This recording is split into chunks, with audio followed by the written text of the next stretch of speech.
Hi traders, and welcome to the Technical Analysis Market Watch on Friday the 9th of December.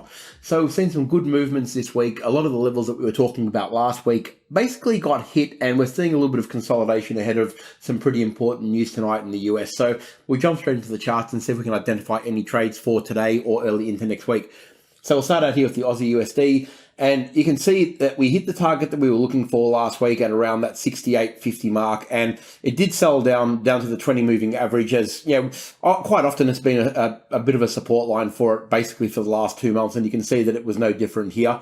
And also, probably just as importantly, it actually landed on a roll reversal zone. So we can see we've got this level here at around the 67.20. And although it did break just slightly below, it has pulled up very, very quickly above it. And I think it's a really important notion. When it does actually do that and find support on the 20 moving average, you're getting a double-ended level of support, which is really, really important. So currently sitting at just below the 68 cent mark. Realistically, though, we've got to be very mindful that the previous peak, even though it did hit a resistance point, was only just above the two previous peaks. So it got there, but not with a hell of a lot of momentum, and it did sell off quite aggressively. So yeah, that being said, we know we were at support. If we are going to go long, it's going to be from here. But the very first target we'll be aiming for is the 68.50, back to where it was only a few days ago, like early last week. And until it does actually break that, we're not really going to be looking for opportunities up to the 70 cent mark. We know we've got the 200 moving average not very far away. And of course, we need to break that resistance before we even get to the 200. So in the first instance, I'd be looking for a scalping opportunity. But if the market turns around and we see a little bit of weakness, we can see the MACD is already starting to lose a little bit of strength on the daily here.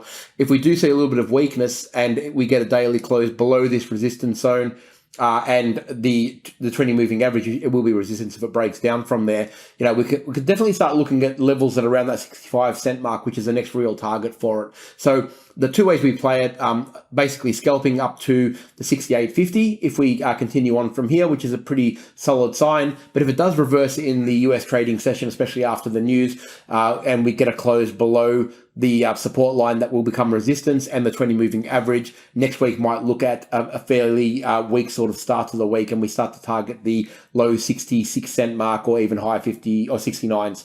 So 59s. 65.90s, sorry. So yeah, very, very important zone. And it has really bounced off this level pretty well. We'll move over to the US dollar CAD. And yeah, this one's given us a little bit of strength. We can see we were pushing up last week. We landed on the 20 moving average and it went straight through the 50. We hit the target that you would expect it to hit, which is around that 60, the 136, 60 to 70 mark right through here. It's found a little bit of resistance at that point, but there's probably not enough market movement to really say that this is going to be the level it will stop. So the fact that it's actually come back down, touching a level that you could certainly say could be support for it. The 50 moving average is now behind it, so is the 20. If we do get a break above the 136.80 level, so, and by a break I mean a daily, it needs to be a reasonable time frame to obviously get that. We're going to be looking back at the 138 as the target. So pretty good trading on the CAD. I think it's been very technical, and you can see we know we've got a series of higher highs and higher lows, obviously. So the lightning bolts have been working ever since we hit that roll reversal zone way back at 132. So it's been doing all the right things, and the MACD is positive again. You can see that the 12 and the 26 have crossed to the right direction for that potential long. So in other ways of looking at this trade, if you are going to short it, it's got a bit of work to do, really. I mean, for mine, I don't think it looks short until it actually makes a series of lower highs and lower lows, and it needs to get below the 135 for that to actually happen. So, and that's a close below the 135, not just trading. Okay, so realistically, we need probably a movement up, which would give us more confidence that I think the momentum will continue. It's always better to trade with that momentum. But if it does reverse from here, the short will be back down to around this level here at around the 134, which is the first place that you're going to find some sort of support. As you can see, it was right through at these levels here.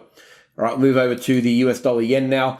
And yeah, this one's, look, it's had a bit of a resurgence this week, but not much. It doesn't look like very much on a chart, but it is probably about 150 points. It landed on the 200 moving average, and we've got that support line there that it did break through.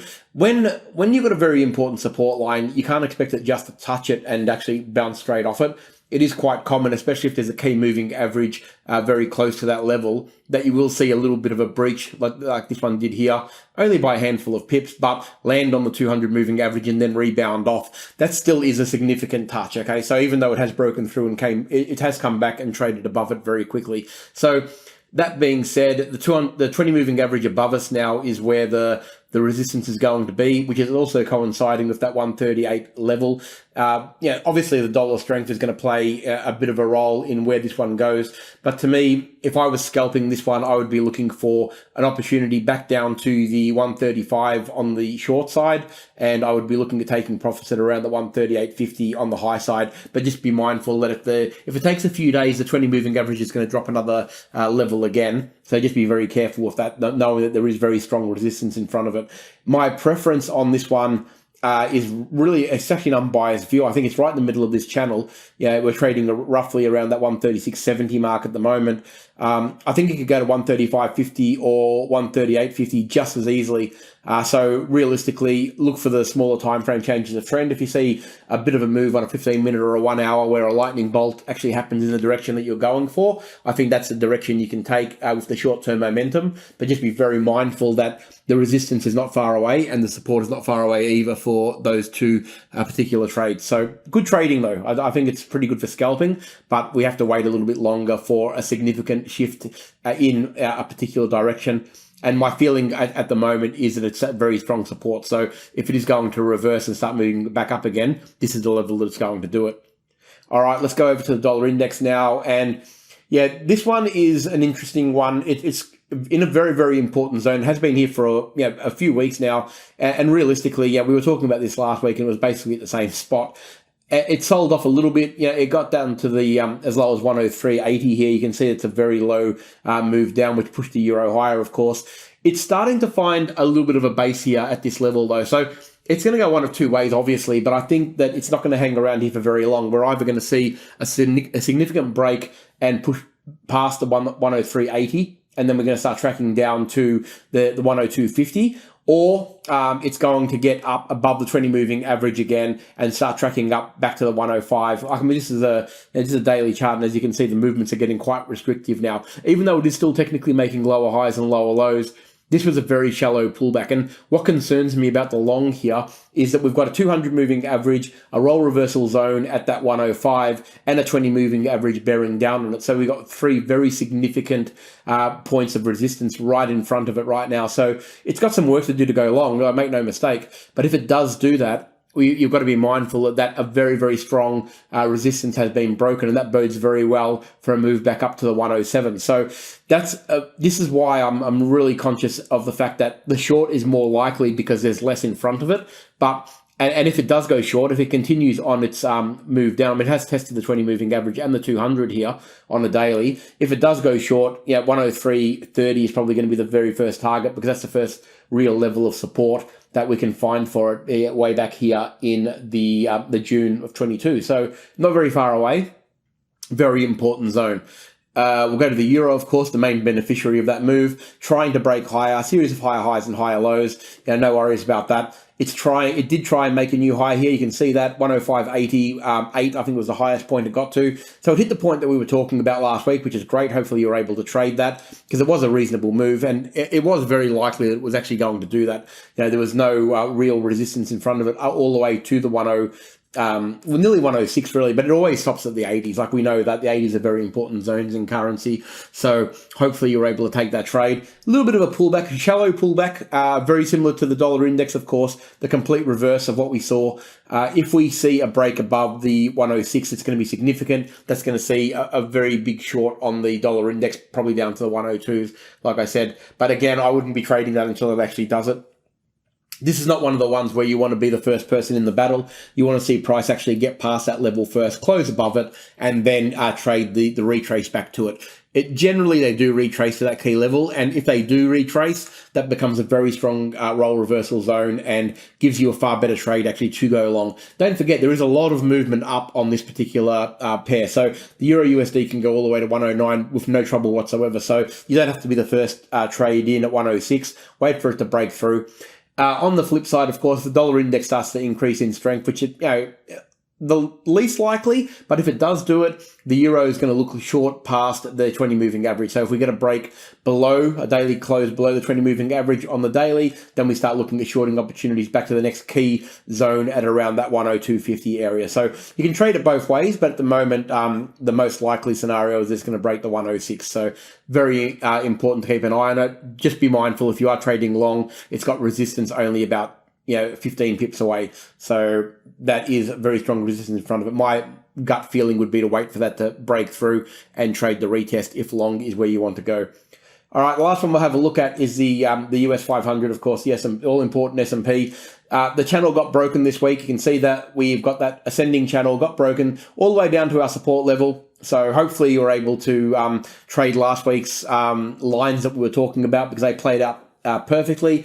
You should have been able to get a good short down all the way to the 39 marker here. You can see that we reached 39.20 was where our line was drawn. It did go slightly past that. To around the 39.15. So you should have been out of that trade, but this is the level, if it's going to find support, this is the level it's going to find support. This must hold in order for the US to basically maintain strength and rebound from this level. If we see a break below this level, it's highly likely that we're going to get down to the 3800s again. And look, we have got significant option walls at the 3800, and we've got major expiries happening next week. So I'm probably mindful that even if it does short, there's a good chance it's going to hold up above 3,800, and that is 100, or it's effectively 150 points from here. So there is significant shorting opportunities without it selling off to a point where it's going to panic the market. So I think that be mindful that 3,800 is going to be very strong support if it does start to sell off from here.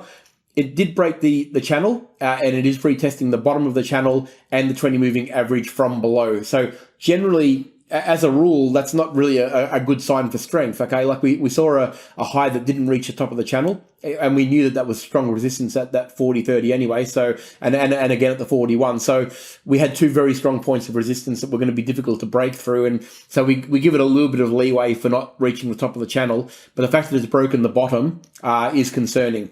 And what it does from here, I would expect it's probably going to wait for the news. But if we do get a move down from the 20 moving average and the bottom of the channel, 3,800 is a likely target. But I think you can probably set your take profits there, at least for the next 5 trading days. Okay. If we get a break above these levels, of course, if we get back into the channel and above the 20 moving average, then we're going to start targeting the 41 or 41.50 again. So really let price dictate what we do here. I don't think we want to be preempting anything. Trade what we see, and we should be good. Okay, hopefully you're able to get some good opportunities this week. We saw a very technical market, and hopefully you're able to take advantage of those good levels. Have a great weekend, and I look forward to seeing you all next week.